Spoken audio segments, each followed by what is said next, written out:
എല്ലാവർക്കും നമസ്കാരം. അപ്പോൾ ഇതിൻ്റെ ട്രെയിലർ ലോഞ്ച് നമ്മൾ വേറൊരു ദിവസമാണ് നമ്മൾ പ്ലാൻ ചെയ്തത്. പക്ഷേ അന്ന് നമ്മുടെ മലയാളത്തിൻ്റെ മഹാനായ പ്രതിഭ ശ്രീനിവാസൻ സാർ നമ്മളെ വിട്ടുപോയി.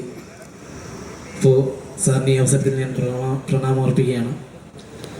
ഷൈൻ ബ്രോ പറഞ്ഞതുപോലെ ഒരുപാട് പ്രതിസന്ധികളിലൂടെ കടന്നു വന്നതാണ്.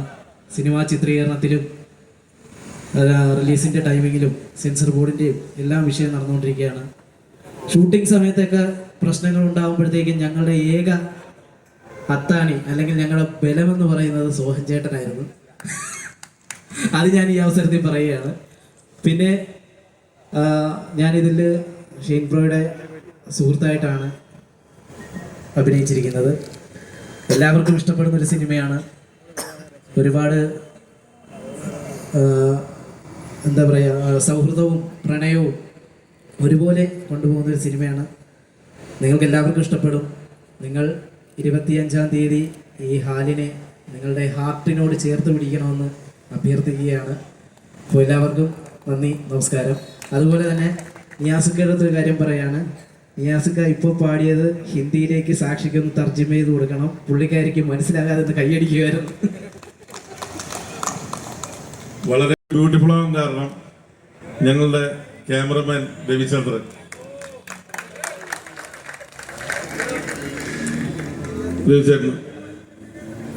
സോ ഇത്രയും നേരം നമ്മുടെ ഡയറക്ടറിന്റെ വാക്കുകൾ നമ്മൾ കേട്ടു, ഹീറോയിന്റെ വാക്കുകൾ നമ്മൾ കേട്ടു.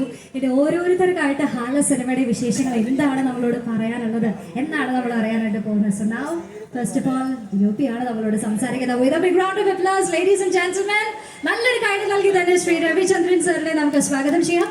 High sir, please be here at the centre so that നമ്മുടെ സ്പോട്ട്ലൈറ്റ് കറക്റ്റ് ആയിട്ട് കിട്ടി. We can just Shine this moment. സംസാരിക്കാൻ അധികം അറിയില്ല, എനിക്ക് വിഷ്വല് മാത്രമേ ഉള്ളൂ. പക്ഷെ 2 വാക്ക് പറയണം എന്ന് എനിക്ക് ഭയങ്കര ആഗ്രഹം ഉണ്ടായിരുന്നു. ഒന്ന് റഫീഖിനെ പറ്റിയിട്ടാണ്, പിന്നെ ഷെയ്ൻ.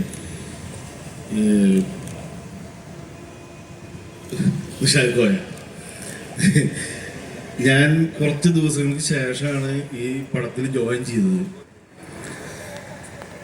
അപ്പോൾ നിഷാദ് കോയാണ് എനിക്കിത് നരേറ്റ് ചെയ്ത് തന്നത്. അപ്പോൾ എനിക്ക് അതിന് മുമ്പുള്ള ഇമോഷൻസ് ആ വിഷ്വല് അതുവരെ ഷൂട്ട് ചെയ്തതിൽ കിട്ടാത്തതുകൊണ്ട് എല്ലാം റീഷൂട്ട് ചെയ്യേണ്ടി വന്നു.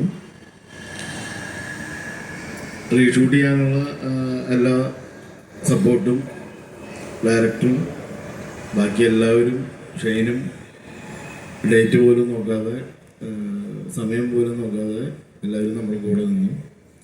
അതുപോലെ എല്ലാ ഷൂട്ടും കഴിഞ്ഞ് ഇതിനെ മാറ്റിമറിച്ച് ഈ രീതിയിലാക്കിയത് റഫീഖ്. എനിക്ക് വേറെ ഒന്നും പറയില്ല. എന്നോട് റഫീഖ് ഇടയ്ക്ക് വന്നിട്ട് ഒരു സീക്വൻസ് ഷൂട്ട് ചെയ്യുമ്പോൾ, ചേട്ടാ എനിക്ക് ഇങ്ങനൊരു സാധനം എടുത്തു തരണം എന്ന് പറയും. എനിക്ക് ഒരു ഐഡിയയും കിട്ടണില്ല. അത് സ്ക്രിപ്റ്റ് പറഞ്ഞിട്ടില്ല, എങ്ങനെയാണെന്നൊന്നും ഒന്നും പറഞ്ഞിട്ടില്ല. പറയാതെ ഒരു സംഭവം എടുത്തു തരണം, എനിക്കൊരു ജയില് സെറ്റ് ഇട്ട് തരണം എന്നൊക്കെ പറഞ്ഞു. ഞാൻ അതുപോലെ ഷൂട്ട് ചെയ്ത് കൊടുത്തു. അതിന് ശേഷമാണ് എഡിറ്റിംഗ് ടേബിളിലാണ് ഞാനത് കണ്ടത്, റഫീഖ് എന്താണ് ഉദ്ദേശിച്ചതെന്നുള്ളത്. അപ്പോഴാണ് എനിക്ക് മനസ്സിലായത് വിഷ്വല് നല്ലതാണെന്നും നിങ്ങൾ തീരുമാനിക്കണം, പക്ഷെ ഈ സിനിമ നല്ലതായിരിക്കും, ഇത് നിങ്ങൾക്കൊരു പുതിയൊരു അനുഭവമായിരിക്കും, അത് ഞാൻ ഗ്യാരണ്ടി ഉണ്ട്. ഞാൻ 15 സിനിമ ഇൻഡിപെൻഡൻ്റ് ചെയ്തതാണ്, ലൈഫ് ഓഫ് ജോസഫ് പോലെയുള്ള കുറച്ച് സിനിമകൾ. പക്ഷെ എൻ്റെ ആദ്യത്തെ സിനിമയാണ് ഈ സിനിമ. ഞാൻ എൻ്റെ ആദ്യത്തെ സിനിമ ചെയ്യുന്ന പോലെ ചെയ്തതാണ്. എൻ്റെ ആദ്യത്തെ സിനിമയായിരിക്കും ഇത്. അതിന് എല്ലാവരോടും താങ്ക്സ്. Thank you. ഇതിലത്തെ ഒരു വേഷം ചെയ്ത നടനെയും ഞാൻ ക്ഷണിച്ചോളുന്നു, നിഷാദ് കോയ. നേരത്തെ പറഞ്ഞു അഭിനയിച്ച് ബോറാക്കിയാന്ന് പറഞ്ഞല്ലേ, അങ്ങനെ പറഞ്ഞാണ് ഡയറക്ടർ വെൽക്കം ചെയ്തത്. പക്ഷെ അത് നമ്മൾ മുഖവിലേക്ക് എടുക്കുന്നില്ല. സോ നമസ്കാരം. ഞാൻ സാധാരണഗതിയിൽ ഇങ്ങനെ പ്രൊമോഷൻ പരിപാടികൾക്ക് ഇങ്ങനെ പോകാറില്ല. ഇതിപ്പോൾ ഇങ്ങനെ കോടതിയും സെൻസർ ബോർഡുമായിട്ടുള്ള യുദ്ധമൊക്കെ കഴിഞ്ഞ് വന്നുകൊണ്ട് ഒന്ന് വന്നേക്കാം എന്ന് വിചാരിച്ചാണ്. സെൻസർ ബോർഡിൻ്റെ വെട്ടും കുത്തുമൊക്കെ ഏറ്റ് പരിക്കുകൾ കോടതിയിൽ നിന്ന് മുറിവുണക്കിയിട്ടാണ് തിയേറ്ററിലോട്ട് വരുന്നത്. നിങ്ങളിത് ഒരു പ്രണയ സിനിമയായിട്ടാണ് പൊതുവെ നമ്മൾ കണ്ടിട്ടുള്ളതെങ്കിലും ഈ സിനിമയെക്കുറിച്ച് വളരെ സീരിയസ് ആയിട്ട് എനിക്കൊരു കാര്യം പറയാനുള്ളത്, ഈ സിനിമ ശക്തമായ ഒരു രാഷ്ട്രീയം മുന്നോട്ട് വയ്ക്കുന്ന സിനിമയാണ്. ഈ കാലഘട്ടത്തിൽ പറയേണ്ടതായിട്ടുള്ള ഒരു രാഷ്ട്രീയമാണ് എന്ന് ഞങ്ങൾ വിശ്വസിക്കുന്നൊരു പ്രമേയമാണ് ഇതിൻ്റെ അടിത്തറ എന്നുള്ളത്. ആ രാഷ്ട്രീയം ഈ സമയത്ത് പറയേണ്ടതാണ് എന്ന് നിങ്ങൾക്ക് തോന്നുന്നുണ്ടെങ്കിൽ ഡിസംബർ 25 മുതൽ നിങ്ങൾ ഈ സിനിമ കണ്ട് വിജയിപ്പിക്കുക. അല്ല, ആ രാഷ്ട്രീയം പ്രസക്തമല്ല എന്ന് നിങ്ങൾക്ക് തോന്നുകയാണെങ്കിൽ നിങ്ങൾക്ക് ഈ സിനിമ പരാജയപ്പെടുത്താം. അത് നിങ്ങൾക്ക് തീരുമാനിക്കാവുന്നതാണ്. പിന്നെ ഈ സിനിമയുടെ ഒരു യാത്ര ഞാൻ തുടങ്ങുന്നത് ഷെയ്നുമായിട്ടാണ്. ആദ്യം കഥ പറഞ്ഞ് ഷെയ്ൻ സിനിമ ചെയ്യാം എന്ന് പറഞ്ഞു. അങ്ങനെ ആ സമ്മതിക്കുന്ന നിമിഷം മുതൽ ഉണ്ടായ ഒരു യാത്രയാണ്. അതിലോട്ട് റഫീഖും രവിയും ബാക്കിയുള്ള ആർട്ടിസ്റ്റുകളും പ്രൊഡ്യൂസറും ഒരിക്കലും മറക്കാൻ പറ്റില്ല. കാരണം അത്രയും ബഡ്ജറ്റായിട്ടുള്ളൊരു സിനിമയാണത്. ജുബിച്ചേട്ടൻ അതിൻ്റെ എന്നോട് പറഞ്ഞത്, ഈ സിനിമ ഏറ്റവും അതിൻ്റെ പൂർണ്ണതയിൽ ചെയ്യാൻ എന്താണോ ബഡ്ജറ്റ് അതാണ് നമ്മുടെ സിനിമയുടെ ബഡ്ജറ്റ് എന്നാണ് പുള്ളി പറഞ്ഞത്. അപ്പോൾ ആ രീതിയിൽ പിന്തുണ തന്നൊരു പ്രൊഡ്യൂസർ എല്ലാം ഞങ്ങളുടെ ഒരു പ്രതീക്ഷ അനുസരിച്ച് സിനിമ നന്നായിട്ട് വന്നിട്ടുണ്ട്. ബാക്കി നിങ്ങളാണ് തീരുമാനിക്കേണ്ടത്. പിന്നെ പ്രണയത്തിന് പ്രായമില്ല എന്നൊക്കെ പറഞ്ഞപ്പോൾ റഫീഖിൻ്റെ ഭാര്യ അവിടുന്ന് കണ്ണുരുട്ടുന്നുണ്ടായിരുന്നു, വീട്ടിലോട്ട് വാട്ടോ എന്ന് പറഞ്ഞിട്ട്.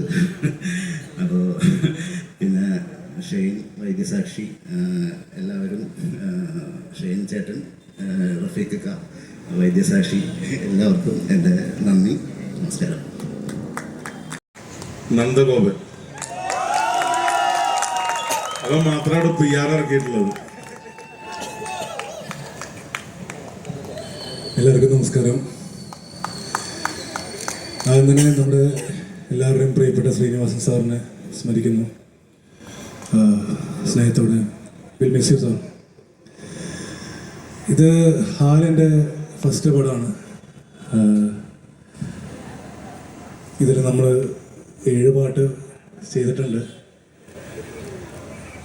നിങ്ങളെല്ലാവരും കേട്ടോ? പാട്ട് കേട്ടോ? പാട്ട് കേൾക്കാത്തവർ എന്തായാലും പാട്ട് കേൾക്കണം. എല്ലാ പാട്ടും സ്ട്രീമിംഗ് പ്ലാറ്റ്ഫോംസിൽ ഇറങ്ങിയിട്ടുണ്ട്. പിന്നെ ആദ്യ പടത്തിൽ തന്നെ 7 പാട്ട് കമ്പോസ് ചെയ്യാന്ന് പറഞ്ഞാൽ അത് ഭയങ്കര വലിയൊരു ഭാഗ്യമായിട്ട് കണക്കാക്കുന്നു ഞാൻ. അതും ഇത്രയും നല്ല ക്രൂവിൻ്റെ ഒപ്പം വർക്ക് ചെയ്യാൻ സാധിച്ചതിൽ വളരെയധികം സന്തോഷം.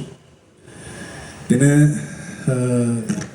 അതിന് എനിക്ക് കുറച്ച് പേരോട് താങ്ക്സ് പറയണം. കാരണം എന്നെ ഒരു ഡെബ്യൂട്ടനായ എന്നെ ട്രസ്റ്റ് ചെയ്ത് ഇത്രയും നല്ലൊരു മ്യൂസിക്കൽ പടത്തിന് അവസരം തരാമെന്ന് പറഞ്ഞ നിഷാദിക്ക, താങ്ക് യു സോ മച്ച്. നിഷാദിക്കയാണ് ഫസ്റ്റ് എന്നടുത്ത് കഥ വന്ന് പറയുമ്പോൾ നമ്മൾ ആദ്യം എനിക്കൊന്ന് പാട്ട് നമ്മൾ കമ്പോസ് ചെയ്തത് ഹിജറാണ്. പിന്നെ റഫീഖ, പിന്നെ എനിക്ക് താങ്ക്സ് പറയുന്നോട് ജോബി ചേട്ടനോടാണ്, നമ്മുടെ പ്രൊഡ്യൂസർ. എന്നെ പോലത്തെ ഒരു ഡെബ്യൂട്ടിനെ ഇങ്ങനെ ട്രസ്റ്റ് ചെയ്ത് ഇത്രയും നല്ലൊരു പടം തന്നതിന്. പിന്നെ special thanks to my brother, my friend Shane Nigam. Shane കാരണമാണ് ഞാനിപ്പോൾ ഇന്ന് ഈ സ്റ്റേജിൽ നിൽക്കുന്നത്. കാരണം Shane is my tuition mate. ഞങ്ങൾ ഒരുമിച്ച് ട്യൂഷനിൽ +1 +2 കെമിസ്ട്രി ട്യൂഷൻ ഒരുമിച്ച് പഠിച്ചാണ്. അതിനുശേഷം ഞങ്ങൾ കാണുന്ന വലിയ പെരുന്നാൾ എന്ന് പറഞ്ഞ വലിയ പെരുന്നാളിൻ്റെ ഡബ്ബിങ്ങിൻ്റെ സമയത്ത് ഞാനാണ് ഡബ്ബിങ് എഞ്ചിനീയറായിട്ട് വർക്ക് ചെയ്തത്. അന്ന് എനിക്ക് തോന്നുന്നു ഷെയ്ൻ മാനിഫെസ്റ്റ് ചെയ്തെന്ന് തോന്നുന്നു. കാരണം ഷെയ്നടുത്ത് ഞങ്ങൾ ഫോട്ടോ എടുത്തപ്പോൾ, ഞാൻ ഒരു സെൽഫി എടുത്തപ്പോൾ ഷെയ്ൻ പറഞ്ഞു, നമ്മൾ എന്തെങ്കിലും ഒരു ദിവസം വർക്ക് ചെയ്യും. അത് ഇവിടെ വരെ എത്തി.